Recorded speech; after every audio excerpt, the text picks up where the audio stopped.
right, so thank you all for being here. How many of you have had me speak in one of your other classes before? Okay, so almost everybody. But for those who don't know me, my name is Ms. Mandy, and I'm the reference librarian here at GSW. My contact information is on at least one of the handouts that I've given you. And my office is right around the corner here and to the right, that first door. So if you have questions after this workshop, not even just about plagiarism, but just about using the library or research in general, that's my job, and I really love doing it. So please don't hesitate to come and find me and ask me questions. I really love helping with that. All right, so we're here today to talk about plagiarism a little bit. So my first question is, what do you think plagiarism is? Because I know you've been told by your professors many times, like, don't plagiarize, it's bad and wrong. So what is it? Using somebody else's work and not giving them credit for it. Very good. Both good examples. So using someone else's work without giving them credit. That's pretty much what I said. Yes, leading your readers to think those words or ideas are yours. So it seems like a pretty straightforward definition. Should be easy to figure out what's plagiarism and what's not, right? Okay, so we're going to go through some scenarios, and some of you have little note cards that say Y or N on them. So you and your partner, if you have that, can hold that up. I ran out, so if you don't have one, that's okay.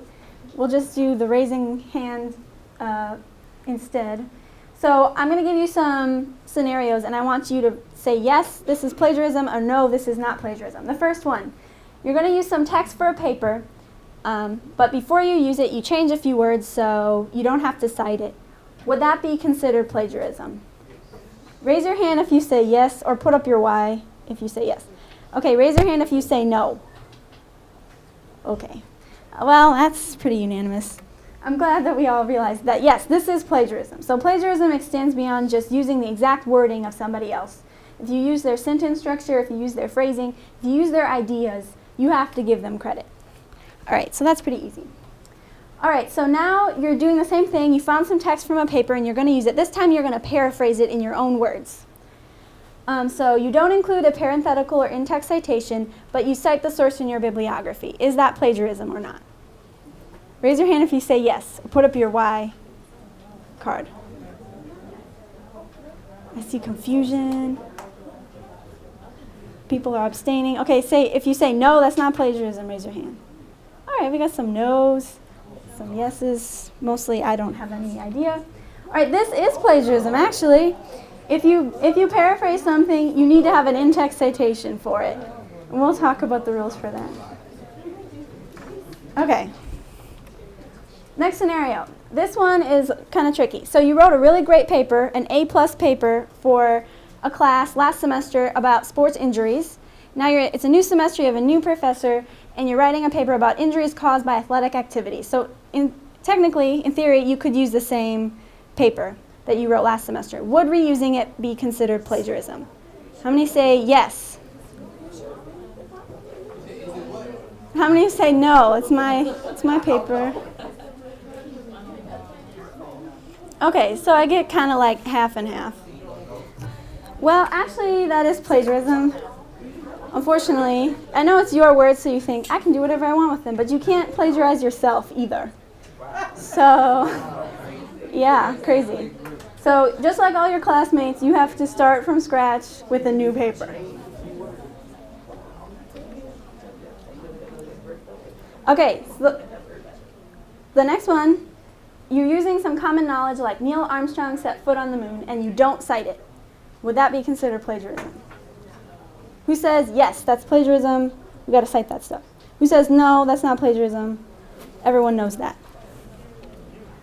Actually, this one is not plagiarism. You don't have to cite every single thing that you put in a paper. You don't have to cite things that are original ideas, and you don't have to cite things that are common knowledge.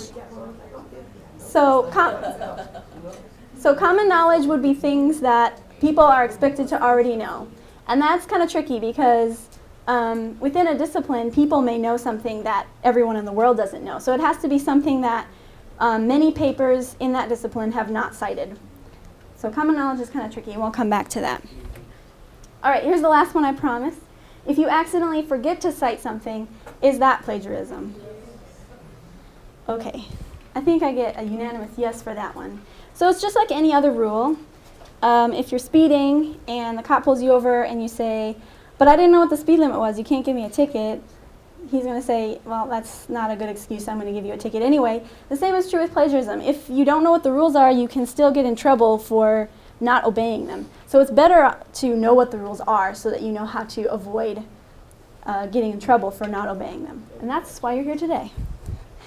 All right, so next we're going to talk about why it's important to cite.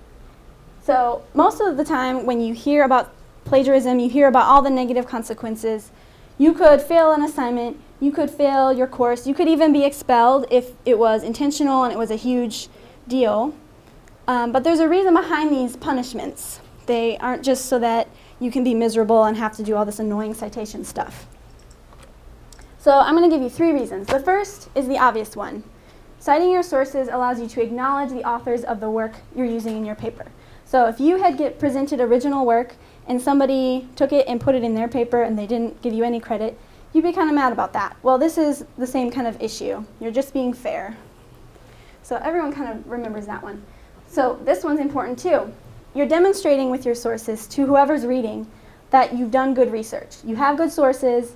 You've used the words and ideas of experts who know what they're talking about in your paper. And the way that the reader can tell is by looking at your citations and following up on them. And then this one I think is the most important of all. When you do your research, you're looking at a larger world of ideas and you're kind of branching off in a new direction.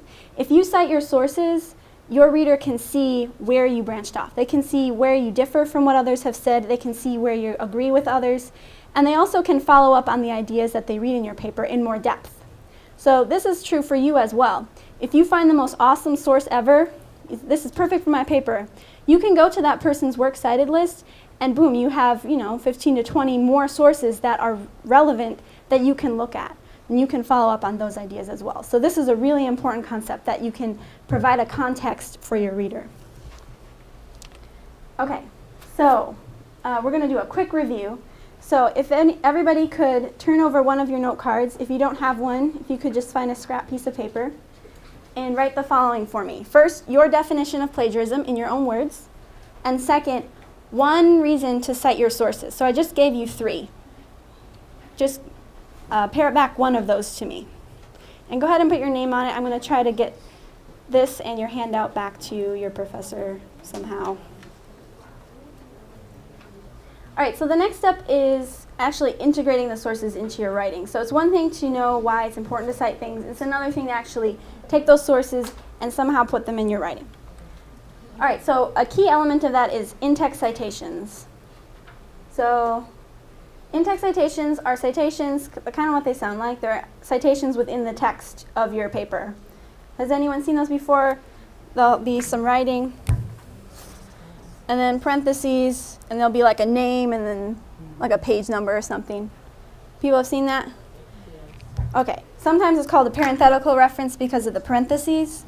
So those are really important. When do we use those? When do we not use those? That's kind of what we're going to talk about next. So there are 3 types of integration. There's direct quote, paraphrase, and common knowledge. I'm going to go through each of those quickly.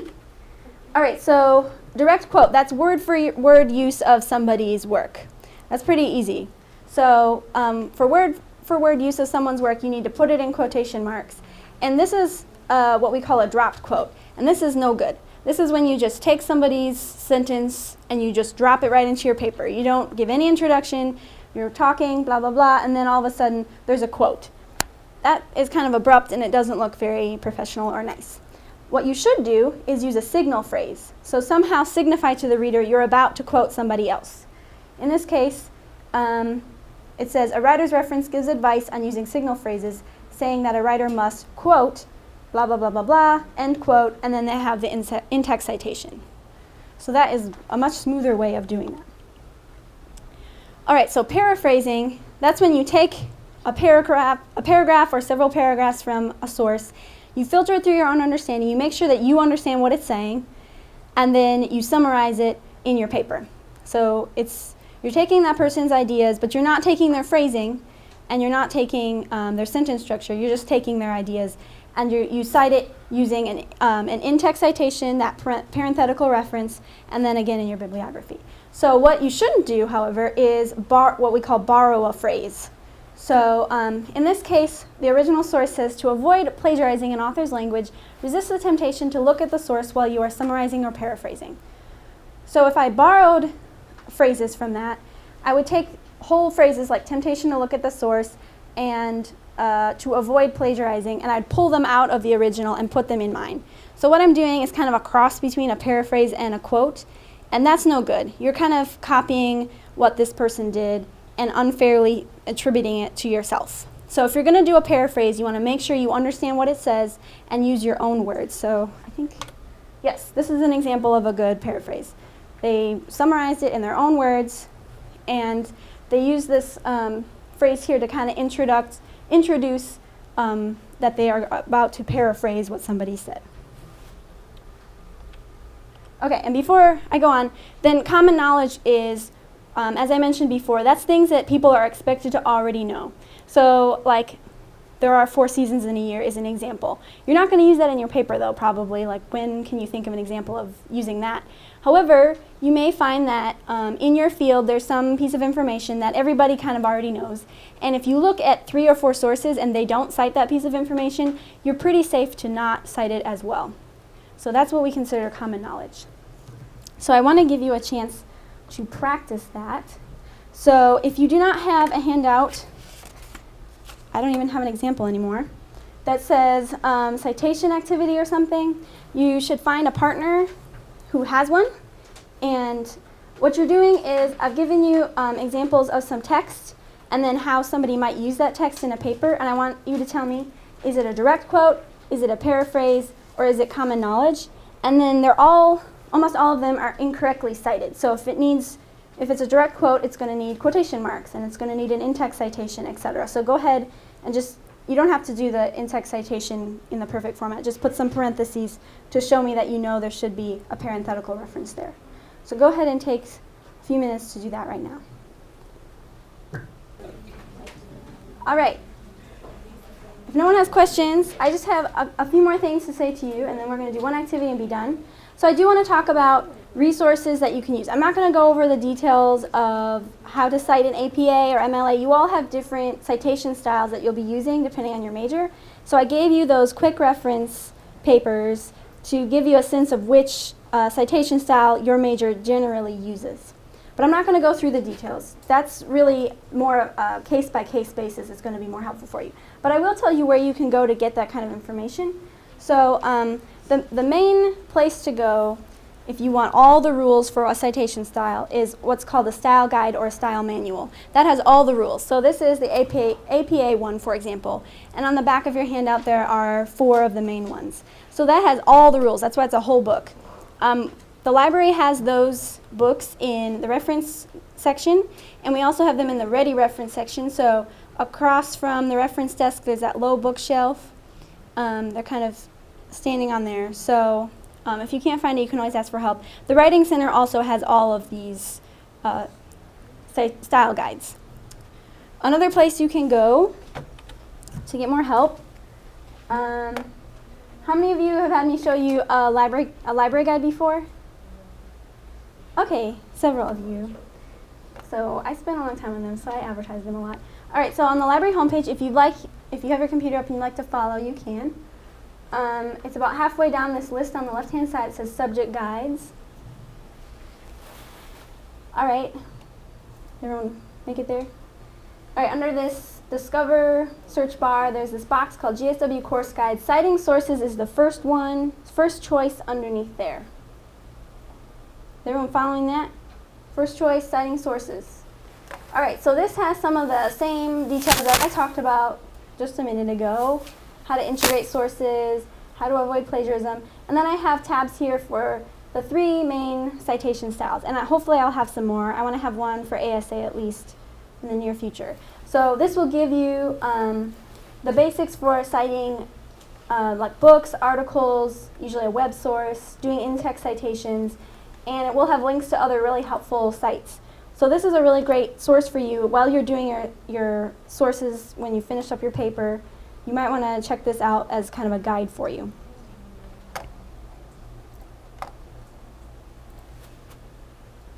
All right, obviously you can ask any of the librarians, anyone at the reference desk for help if you need help with citing sources. We're happy to help with those things. And I mentioned this in the other workshops. I did have one student say, like, here's my paper, check all the citations in it and see if they're right. And I'm not going to do that for you. I'm sorry. But if you do have something in your thinking, like, I don't know what kind of format this is, I'm really stuck on this, you can definitely ask me for help or any of the other librarians. I'm very happy to go over the rules with you and on a case-by-case basis. Other resources, the Writing Center, they usually present this with me. They couldn't be here today. But they deal with issues of how to cite things a lot, even more than I do. So they would be a great place to go. And then the place that I actually go the most if I'm dealing with ASA, MLA, or APA is the Purdue OWL site. Has anyone else used that before or heard of it, maybe? Yeah, a few of you have heard of it. If you just Google Purdue OWL, it will come up. I also have the link here. It looks something like this. And they are very thorough and they're very helpful, especially for APA and MLA. So definitely check those out if those are citation styles for your major.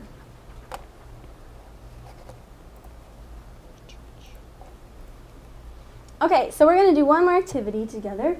And I'm going to explain it before we get started because this could be complicated. So we're going to do a human citation. I'm going to give you, you're going to get into groups of like 5 to 7 people. And everybody in each group should have the same citation style sheet. So APA people should be together, MLA together. And I'm going to give you pieces of a citation, and it's your job to put them in order. And they'll be missing formatting, so like periods or parentheses or italics. So it's up to you to add those things in as well. So, okay, how many of you are MLA? Because that's going to be the minority. All right, I think we have enough people. So MLA people, why don't you meet up here in this first row. And then we'll have, is everybody else APA? We have a few Chicago people, but they can also be APA. Okay, if everyone else is APA, then does anyone else want to do an MLA one just to practice if you're in an English class? Okay, then we'll just have one kind of large MLA group and all the rest are APA. All right, so then from there we'll just go by row. So this row will be a group, that row, and that row. And I will come around and hand you your citations right now. All right, you all did a fantastic job. I have one more thing to give you before you leave. It's just a really short survey that helps us understand how helpful this was for you and what we can do better in the future. If you have not signed in, please do so. And if you have not handed your handout or your note card to the end, please do that as well. Thank you all very much.